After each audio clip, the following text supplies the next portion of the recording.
Welcome everyone that can hear the sound of my voice to this week's edition of the Petty and Ill-Informed podcast, where we give our petty and ill-informed opinion to various topics from across the interwebs. Joining me as always, Tom, how are you? Yep, doing all right. I'm just busy turning everything down on my phone because we're about to go live and I don't want to do that ridiculous echoey thing when I create a positive feedback loop. So beyond that, I'm doing all right. Let's see. It's I've had a really good day, to be honest, because the old American football team I used to play for, I've still got my camera going, don't know why, but I'll stop shattering the lens on Gabby's monitor shortly. Had a great day because the old American football team I used to play for had their annual alumni game today, and I dusted off my kit, went down and played a full game of American football. Not the fastest anymore by a long shot, but got out there, did my best, and made a couple of good tackles. Didn't embarrass myself too badly, and had a lot of fun. And even better, at the end, and I didn't expect this, didn't see this coming. At the end, when they did the awards, they do their annual awards. They started with the Hall of Fame awards, and my name was put onto the shortlist for the Hall of Fame, just for, well, out of, as Gabby put it to me in a message earlier today, something like, because I won't go away. I prefer to call it long service, but two sides, one coin. And so that was an honor. And I got up and was asked to make a speech. So I did, just said, happiest years of my life for playing American football. Loved it. It's so much fun. And even did a master's just to play it one more year at university. So, yeah, absolutely love it. And it's one of the few things in life I've got more right than I've got wrong. So I'll take that one. Yeah. So happy days for me today. How about you, Richard? How you been? How's your week been?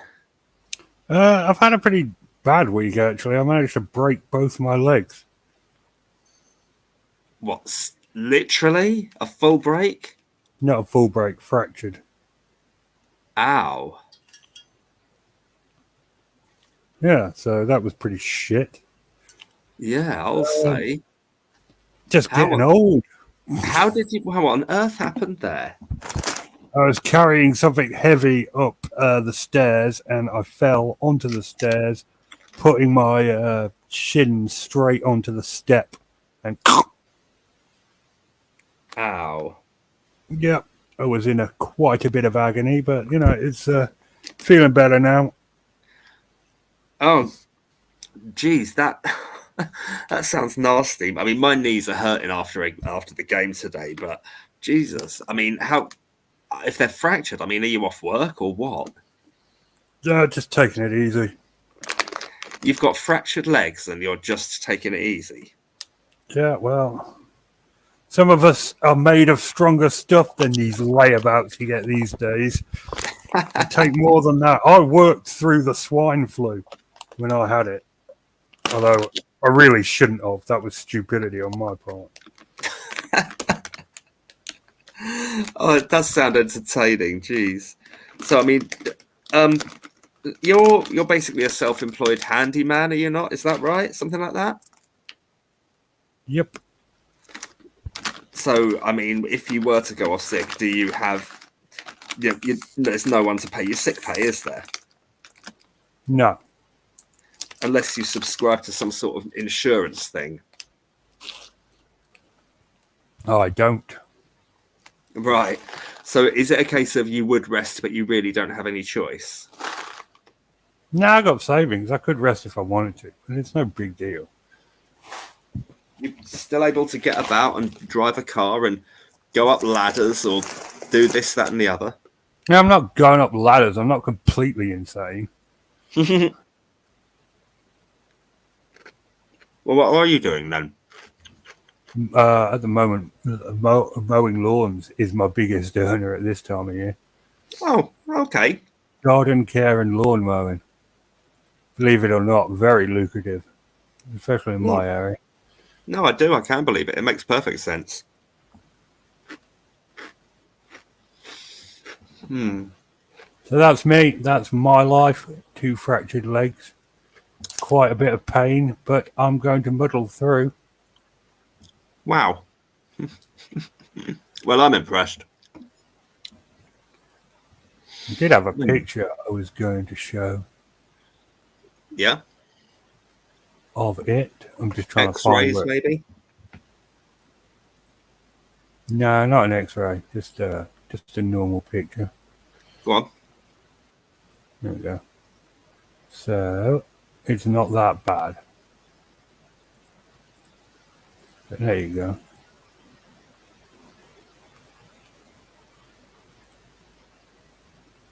You really see it's nowhere near as bad as it was a couple of days ago. But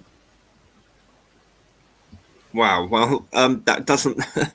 They look like very nasty bruises, and there's fractures underneath there as well. yeah, I mean the one on the left is super swollen still. And you can't really tell from that angle, but it's huge lumps sticking out of my leg. No, actually, you can. I can see that does not look pretty. Bloody hell! So that's been my week. Wow. So I wonder if people can help me choose what beer I'm going to have tonight. I'll whack the camera back on for this one. I could have St. Austell's Proper Job, which is a powerfully hopped IPA. That is the freshest tasting bottled beer I've ever had. It is really, really good, and it tastes just like you're at a beer festival. It's incredible. I don't know how they do it. This one, on the opposite end of the spectrum, a London Porter, a dark roasted,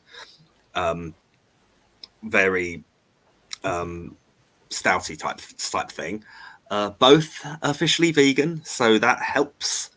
Means I can drink them. And as anyone may remember from our podcast about favorite beers and stuff from a few weeks back. So I wonder which one of those I should go for. The very hoppy IPA, very light, or the very dark London Porter, as if anyone has any preference. It's 11 o'clock at night. Go for the IPA. Okay. That's my advice. Yeah. All right, well, that was easy. Well, sorry, yes. chap, you don't get a say in this. Well, look, no one's posted immediately, so we're good. We're good. So, all right.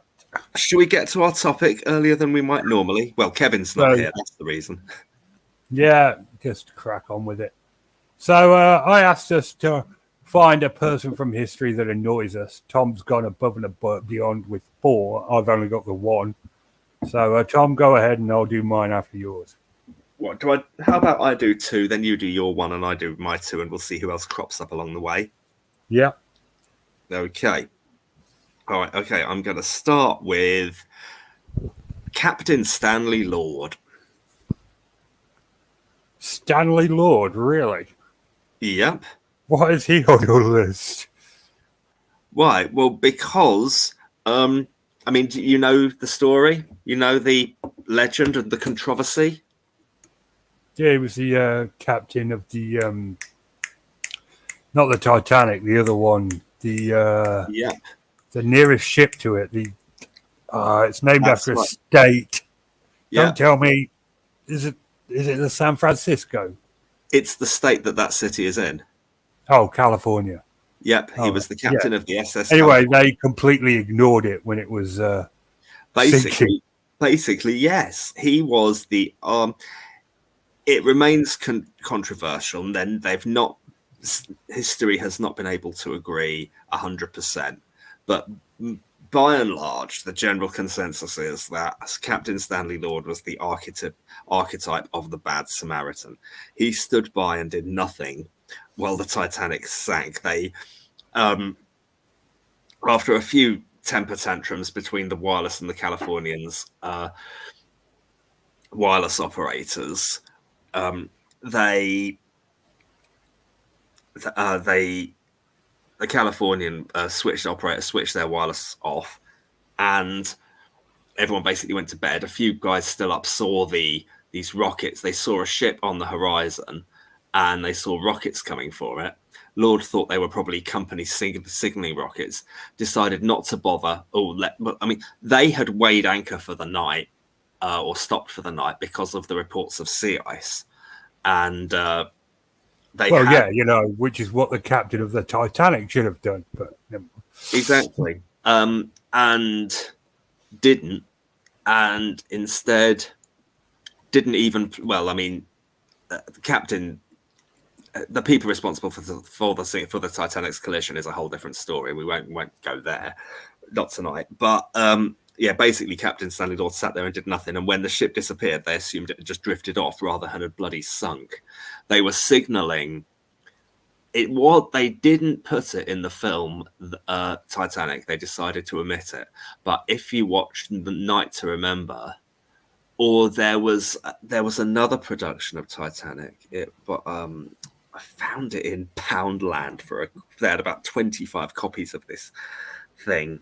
It's a TV production of the same story, the Titanic, with the same name, and I bothered to buy that and watch it years ago, and I think that included them with this trying to signal with Morse code to the ship that was visible on the horizon, but they would not come. They would not come and see what they could do to help. I mean, I don't know how much help they would have been able to have been. I mean, there's probably still terrible chaotic scenes of lifeboats floundering everywhere, people in the water, limbs half frozen, not able to climb on ropes, and all. I mean, there would have still been a terrible loss of life, but it wouldn't have been. Lives would have been saved if the Californian had come there, for sure. Lives would have been saved. Well, that's I can see why that would irritate you. Well, so they just went, "Oh, we're not going to bother having our radio on anymore because we're mad at the people talking to us." Yeah, basically, that's. I never knew that. I'd always what I'd been taught was the California was in proximity to the Titanic when it went down, but they didn't respond to hails because they were trying to beat the record as well. What the Californian were? That's what I was. Well, no, I could be completely wrong.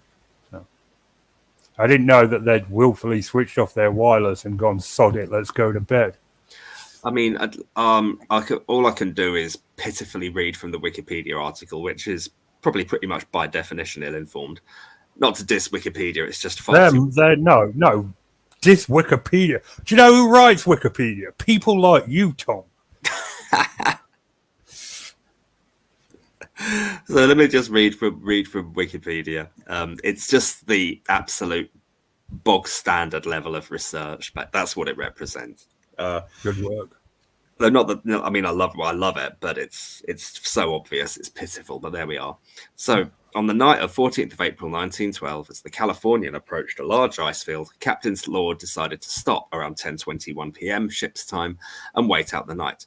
Before turning in for the night, he ordered his sole wireless operator, Cyril Evans, to warn other ships in the area about the ice.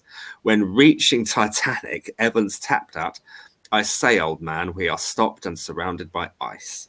The Californian was so close to the Titanic that the message was very loud in the ears of Titanic first wireless operator Jack Phillips, who angrily replied, "Keep out, shut up, I am working, Cape Race," which means sending loads and loads of, I think, the Morse code type telegram messages.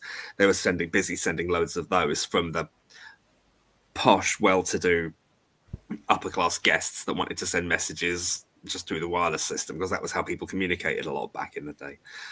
And they spent the wireless equipment had broken, and the wireless operators had spent most of the day trying to repair it. They were swamped with outgoing messages that had piled up during the day, and Phillips was exhausted after such a long day. Cyril Evans, the wireless operator on the Californian, listened for a while longer as Phillips sent routine traffic through Cape Race relaying station before finally turning in for bed at around 11:30. So to be fair, it wasn't like they didn't try. But they didn't. They put the effort in. The thought is what counts, Tom. Well, yeah. And then the debacle continued. they saw rockets fired into the air. After 17 hours on duty, Captain Lord was awoken twice during the night, told about the rockets, to which he replied that they may be company rockets to help ships identify themselves to liners of the same company. Meanwhile, on the Titanic, for an hour after the collision, no other ships were noticed until the lights of a ship were seen in the distance. On the Titanic. Quartermaster Rowe tried in vain to contact the strange ship by Morse lamp. Nobody on the deck of the Californian saw these signals. They claimed they'd also tried to signal the mystery ship, but were unable to get a response. To his dying day, Captain Stanley Lord said that there was another mystery ship in the area, and they had seen that. They claimed they must have seen that, not the Titanic that sank. So, yeah, it was. But throughout the night, no one on board the Californian attempted to wake the wireless operator and ask him to contact the ship and ask why they were firing rockets until 5:30 a.m. By then, it was too late and the Titanic had gone down 3 hours earlier. So there you go. It was the next morning, the Californian raced to the scene, but obviously far too late. He tried to deny it to his dying day, and he believed that it wasn't the Titanic, and that. Yeah, I'm sorry. I'd try and deny that as well if I was him. I'd be all no. It must have been some other sinking ship that night. Okay. It wasn't the Titanic, lads. Come on, we abandoned a bunch of other people to die. I mean, what that? Oh, I know. It was the whole thing is truly farcical. But okay, yeah, I'll give you that. That is an irritating man. Okay, I've got one more for you. Give it to me. Carl Beach. Carl Beach. The Carl Beach. Yep. Do you know the name? I'm aware of him. Is that the... There's a lot of Carl Beaches. He was in the news around 2014 to 2016. Oh, the evangelicist. I'm not sure if he was that. That's not what he's famous for. What then? He, from out of nowhere, he claimed that loads and loads of politicians had abused him when he was a child. His accusations were believed or were taken very, very seriously by the Metropolitan Police the moment he made them. And they launched an 18-month operation called Operation Midland, where they interviewed and investigated and tried to find out. And after 18 months, they failed to find sufficient evidence to support the claims. And there was an increase somewhat to the point where there was an inquiry into the police investigation afterwards, and which concluded that the people involved had been falsely accused, leaving them dealing with considerable damage to their lives and reputations. Detectives and officers within the operations task force had committed several errors during the course of their work, and it was recommended there were far more effective checks on allegations and accountability for investigating allegations from the police. The Metropolitan Police were forced to make apologies to those who'd been accused and compensate them financially. The disastrous outcome of the operation, it was yet another failing from the Metropolitan Police, who have just been in trouble in the news for so many things, for WhatsApp group conversations, for that officer that they never, who had shown serious signs of disturbed behavior that they never properly investigated, and then he went and murdered. Was it Sarah Everard who was murdered fairly recently? Yeah, but he only meant to kidnap her and, well, not our word her, but not engage in consensual sexual relations. The murder thing was completely unplanned in his defense. Was it? Yeah, no, that's literally what his defense was in court. He only meant to kidnap and have sex with her. So it was all right then. It was just an Yeah, unfortunate. yeah, it was totally fine because he only meant to do those first two things. That is, I hope they kick the shit out of him in prison. I really do. Like to not only do that, but to say that in actual court. It just God. So what is the name of this officer? I forget because we've moved on from Carl. So Carl Beach. I forgot his bloody name. All Well, right. we'll find. Look, this is good. This is a helpful and useful segue. So, dealing with Carl Beach first, he was investigated for perverting the course of justice, and guess what? Was himself found to have been a child abuser, was eventually arrested and charged for his actions, and in July 2019, he was found guilty and sentenced to 18 years in prison. I mean. You talk about stupid games, win stupid prizes. You talk about people who project their shortcomings onto others. I don't think you're ever going to find a more clear-cut example than this, though a particularly brutal one, to be sure. So, no, I'm with you. What a douche. There's another irritating person. You actually have found two pretty irritating people. I'm proud of you. Okay, well, I found the name that you're looking for. The name is Wayne Couzens. See, no, I wanted to. He was an off-duty. He was a Metropolitan Police constable off-duty. Identified himself as a police officer. Handcuffed a woman in his car, where he did things that you've already described and don't bear repeating. And he was an officer in the Metropolitan Police, and many chances to deal with him to investigate allegations against him were not taken seriously. He was sentenced to life imprisonment with a whole life order on the 30th of September 2021. A whole life order, that is literally a life sentence. No possibility of parole or conditional release. Now, that must be because of I think that must be because of who he was, because he was a police officer doing this. That I would think that is the cause of the whole life order. No possibility of. I'm not sure I knew that was a thing in this country. We should bring back the death sentence for people like that. Well, being the peace-loving hippie that I am, I tend not to. I tend not to. The alternative is we would keep these people alive. I mean, and if you need an example of why that's a bad idea, just look no further than Ian Brady, who literally tortured one of his victims' parents till the day he died by hinting that one day maybe he might tell her where the body was. Oh, who was that? I don't. Who was the killer who did this? Ian Brady. Not Ian Huntley.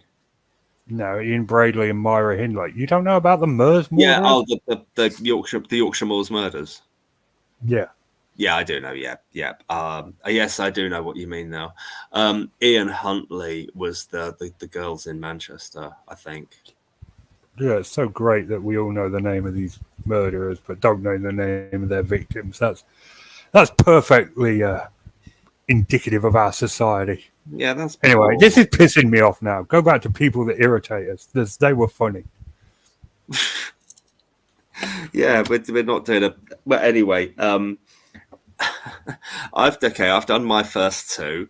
Right. You want to know who the one person from history that irritates me is? Yep, go on, bring it. Eddie the Eagle. Oh God, yeah. Oh mate, yeah. Oh, I fucking despise Eddie the Eagle. I despise the man he is. I despise everything he stands for. A shrine to mediocrity and just turned into a folk hero. For those of you who don't know, Eddie the Eagle is a British folk hero, and it just goes to show where our society is, that this Turnip is a fucking folk hero. Anyway, his real name's Michael David Edwards, and basically he was the worst English ski jumper to enter the Olympics. And so he wanted to be a ski jumper because he couldn't get into the Olympics any other way. The only way he could get into the Olympics was to represent England in something British people don't normally do. And ski jumping was the one thing we don't really do. And to this day, a lot of his records still stand because nobody else does it in England. Not because he was good. I want to underline that. He was terrible. What happened? I remember when I was headmaster talking about him in assemblies, Eddie the Eagle Edwards. But we didn't realise when we were sort of 8 years old what an absolute joke this clown was.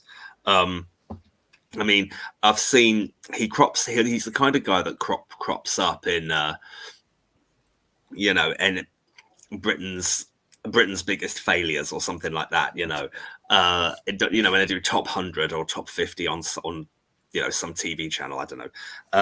They do those countdown things or the 100 most embarrassing things about the 80s. Yeah, you know what? That's it. That's where I saw him. He was one of the 100 most embarrassing things about the 1980s.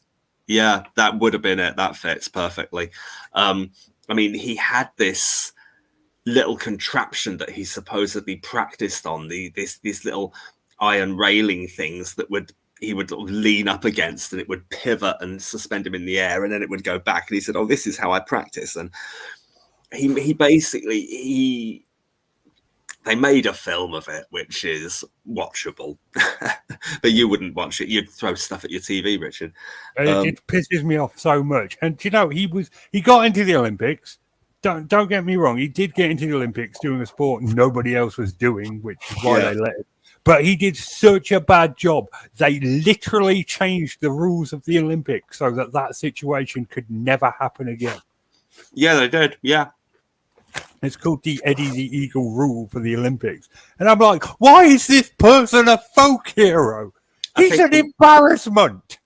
The rule was something like you had to be within 10% of the first place qualifier or something like that, and he was nowhere near it. So that's how they got him out of and stopped him embarrassing the sport.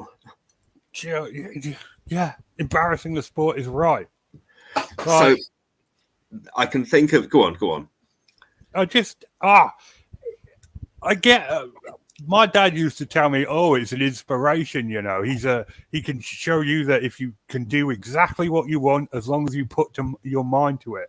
And my retort is, "But he didn't fucking do it." He failed. He didn't get any medals. They changed the rules of the Olympics. He got in on a technicality, and they changed the rules so it could never happen again. He's not an inspiration that if you put your mind to do it, then you can do anything. He's an inspiration that if you can't do something, you shouldn't fucking do it. There was something quintessentially British about just how appalling he was, and how much he knew how appalling he was. That was the point of this podcast. It's not to talk about people from history we loathe and want to see dead, like Hitler or Stalin or that whoever the fuck invented elevator jingle music. But I'm not sure I got the memo. I think I. But it's just irritating people. People that aren't inherently evil but irritate us. Sorry, I've just failed miserably. I mean, I must be really irritating now because I've gone for some of history's most notorious, unbelievable arseholes. So I've been ill-informed so much. I've not even managed to choose exactly the right topic to be ill-informed about. Your next two aren't Hitler and Stalin, are they? Not far short. Okay. No, I know what we can do is we can stay with the Eddie the Eagle thing. Do you know Eric the Eel? Another one of sport's most notorious, most notoriously underprepared and underqualified debutantes. Eric the Eel, like it mirrors Eddie the Eagle's story quite well. I think it was Eric Moussambani, and I think he represented an island in the Caribbean or something. See, I'm ill-informed. I don't know. It was either a country in Africa or it was or an island in the Caribbean. It's one of those places. I don't know. And he went into the Olympics. I think it was. Wasn't he the bloke that had never seen an Olympic-sized swimming pool? That's the one. He had practiced at this little tiny swimming pool near where he lived, or in a hotel near where he lived, or something. I mean, this was you know what a hotel swimming pool is like. You're lucky if it's 20 feet long. And then he went to this full 50-meter Olympic pool. I mean, I saw an Olympic-sized pool when I went swimming at the place they held the London 2012. I went to the Aqua Stadium that London 2012 Olympics were in. And I've never seen a swimming pool like it. They're bloody enormous. And he went to this thing, and if I remember rightly, when they fired the starting pistol, 2 guys jumped off, were disqualified for false starts. And they had to start again, and he was the only person competing in his race, and he could barely finish. The commentator, it's on YouTube, the commentators are saying, I'm not sure if he's going to be able to complete this. Now, he's got to do 2 lengths. It's like he's going for his bronze swimming certificate, but instead he's in the bloody Olympic Games, and he's desperately trying to avoid grabbing onto grabbing onto those things that float and divide the lanes. He's trying not to grab onto that for dear life, and just about making it to the end. It is an absolute equal to Eddie the Eagle is Eric the Eel. I don't know. I don't know if it's irritating. It depends how heavily celebrated he is in his country. If he's not, then it might not be irritating. If he is adored in his country, there's probably people like you, Richard, that don't think he's exactly a great ambassador for the flag. I can't believe anyone thinks he's a great ambassador for the flag. I mean, what a fucking embarrassment. Oh, he was. It was. I need to find Eric. Yeah, Eric. The country is Equatorial Guinea, which it's an island just off of Africa. Oh, it's not an island. It's his town, I think, is on an island, which is part of the territory of Equatorial Guinea, which is a small country on the west coast of Africa. Yeah. And he won brief. Right, he's got all that bloody sea. What's his excuse? Won brief international fame at the 2000 Summer Olympics for an extremely unlikely victory. Yeah, it does, as you say, Richard. He's never been seen an Olympic-sized swimming pool before. That seems like the bare minimum of going to the Olympics. Okay, I know I've got an irritating one for you, and it's not who you. I was gonna say Diego Maradona, but I'm not gonna say Diego Maradona. Do you know who I'm gonna say? I'm gonna say Peter Shilton, because in that World Cup semi-final in 1986, yes, Maradona committed the handball with the hand of God, but how the hell, Peter Shilton, England goalkeeper, were you out-jumped by someone so tiny? How did that happen? How did you let that happen to you, Peter Shilton? Yes, it was a foul. Yes, it was a complete cheat and a disgrace and a moment of total shame, which Argentinians should be embarrassed about. But no, I think they loved him for it. I'd like to think English people wouldn't in the same situation. But yeah, I don't know. That's an interesting question. If the roles had been reversed, how would the English press have jingoistically lauded him for it? I don't know. You can prove that because what was it, 8 years ago? We were in the, or was it 6 years ago? We were in the World Cup semi-finals against Denmark, and we won a complete bullshit penalty that allowed us to beat Denmark. Is that what happened? Yeah, the penalty. It was not a penalty at all. It wasn't a foul. It was complete. It was a complete cheese. The refs gave us a penalty. We won the game, and it was obvious crap. Was that in Europe or the World Cup? I think it was a World Cup. We've been doing all right lately, haven't we, in that stuff? So Well, I mean, Yeah, not as it's good really as the odd. women. We're not used to England being good at football, but I mean, the women actually won the bloody thing. Well, yeah, I mean that was just incredible. I got a good friend of mine, well, someone I used to work with, and someone I consider a good friend called Chloe. She played women's football for Ramsgate FC. So I got a post. I got a newspaper. I think it was a newspaper article about it. I think it was the back page of the newspaper that day. The leading sport article was them celebrating, and I framed that and had it delivered to her, something to keep as a memento for the wonderful occasion. That was special. That was the Lionesses. That was wonderful. That's great. It's like after 60 years of men saying it's coming home, women went, sod it, we'll get it ourselves. And why not? Good luck. Fair play to them. It's nice that, our daughters can now grow up in a world where they can be professional footballers and taken seriously. Yeah, absolutely. So, your final irritating person from history. Well, my final irritating person. I was going to do Pol Pot, who committed genocide, so he's right up there. But he's not so much irritating as flat out evil, that one. Well, quite. I mean, and this person as well. This person, there's more of a tragedy. I'm actually going to go with Winnie Mandela. Because yes. This isn't irritating. So this is I'm stretching credibility of the to this week's title massively. It's the tragedy because she's a case in point of you either die a hero or you stay in power long enough to see yourself become the villain. Because she was originally a Nelson Mandela's husband and apartheid campaigner, but in the mid 1980s, she and her followers ruled Soweto with an absolutely brutal iron fist. And I mean, I'm going to have to read from Wikipedia again.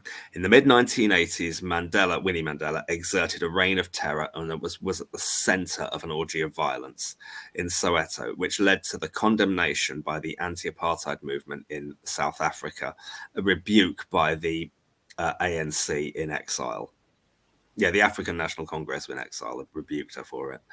And she was found to have been politically and morally accountable for the gross violations of human rights committed by the Mandela United Football Club. She'd basically just got them to be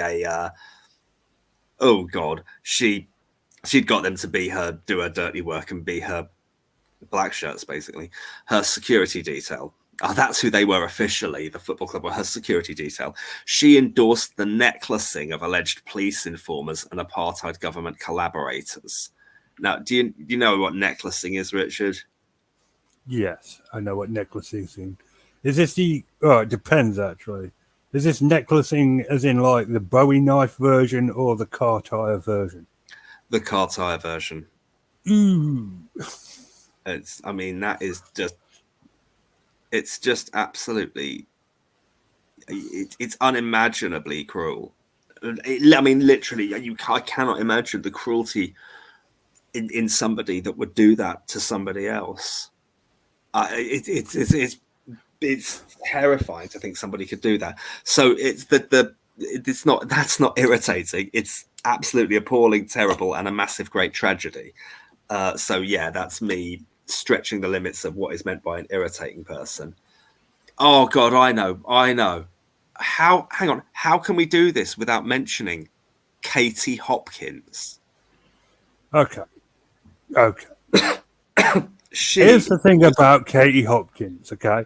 Don't you? If you no, I'm not. No, just hear me out. Oh God, that's ominous. Hear me out. If you and me and everybody else just ignored her, she would go away. So whose fault is it really? Yep, fair enough. Yes, she makes up attention-seeking, vile, disgusting crap just for the purpose of getting attention. But it's our fault because we enable her by giving her that attention. If we just ignored her, she would go away. Never a truer word spoken. That's why I don't react to anything she ever says or does. It's our fault at this point. I know what you mean. It really is. I've actually had the same thought for a long time. I don't know if she believes any of the. She doesn't believe shit. There is a very famous interview of her with Philip Schofield on This Morning, where she goes on a rant about how women that name their kids after geography is stupid. Oh, well, she's got one done herself, hasn't she? Well, yeah, her kid's called India. And that just tells you all you need to know about her, that she just makes up attention-seeking, vile bullshit just for attention. And it's our fault because we give her that attention. Yeah. I mean, that's her brand, isn't it? That's how she does what she does, is by doing exactly as you say, getting just creating this notoriety for herself, actually very artificially. It's a load of crap. I don't think she believes half the rubbish she speaks. She doesn't believe any of it. She just wants attention. Yep. I mean, you can't call yourself a classy lady when you're caught shagging someone else's husband on a bridal path. Oh, which I don't think she does try to call herself a classy lady. And yes, she did do that. Absolutely. Oh, yeah, there's pictures of it. She had a nice pair on her back in the day. I'll give her that. Did she? I don't remember. I haven't seen the pictures. But she is deliberately incendiary. A judge completely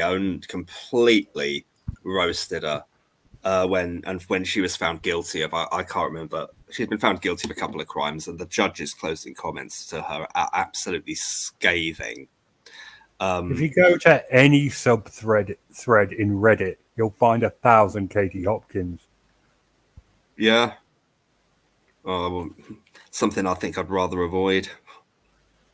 There's no end of people that fucking say explosive fucking venom just for attention. She's just more famous than the others. Yeah. But finally, in closing, I'd like to talk about 3 other people that irritate me. Stephen Lambert, Tanya Alexander, and Tim Harcourt.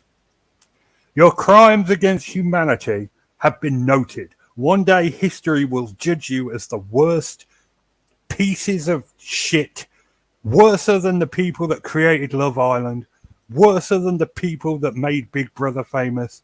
You 3 names will be dredged through historical condemnation. Okay. They're the 3 people who made Gogglebox. Oh, I've actually never seen a single episode. No one should watch it. No one should. They should watch the shows that they watch on Gogglebox. No one should watch Gogglebox. It's so horrible. I hate it. I hate the concept of it. I hate how popular it is.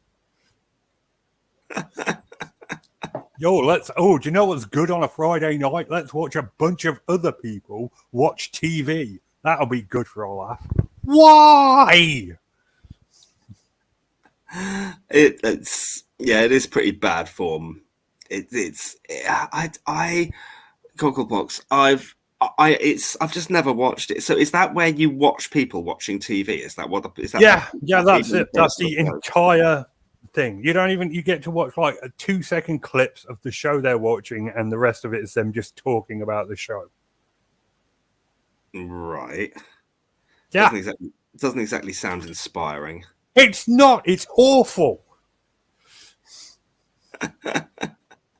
So where's the appeal? Why do people like this? I don't know. What's the appeal for reaction content on YouTube? Because it's the same thing. Why do people like watching other people watch something? Oh yeah, of course, reaction videos. I mean, is there a thing yet of reaction to reaction videos? Yeah, there's reaction to reaction to reaction videos as well. There's just a whole fucking inception of reaction videos. Okay, so at what point do we just say that this is just a complete, total waste of time? Kevin isn't here, Gabby, so we're not going to be talking about EastEnders this week. Thankfully we can be spared that. You shut your dirty whore mouth. What, for daring to diss EastEnders? Yeah, how dare you? It's not exactly high-end drama, is it? I mean, let's be honest now. No, it's a soap opera. It's not meant to be high-end. It's meant to be a soap opera, and it does that job well. Well, on that, I'm sure we can at least agree. I had a topic for next week. I think we've done all right. The pair of us have just about managed to hold the fort. We really need Kevin to make the show last an hour. Yeah. Next week we'll be talking about the Mandela effect. Yes. The Mandela effect? You've never heard of the Mandela effect? No, just the Winnie Mandela effect after earlier massively underwhelming the word by describing her as irritating. Yeah. Not really irritating, as plain evil. Well, Gabby, me and Kevin could never get on the same page for that. That's why that never happened. Well, I've missed what's she on about now? We were going to do a review show of EastEnders on a Sunday, but me and him could never get on the same page for that. So we will return next week, despite the hopes of many, to discuss the Mandela effect. Maybe we'll We'll definitely have Kevin back next week. Might even have Nikki. I don't know. And I may or may not be around. The disclaimer I always give about half an hour before turning up anyway. Every week. See you next week, everyone. Wouldn't miss it. See you next week, everyone. Bye. Bye.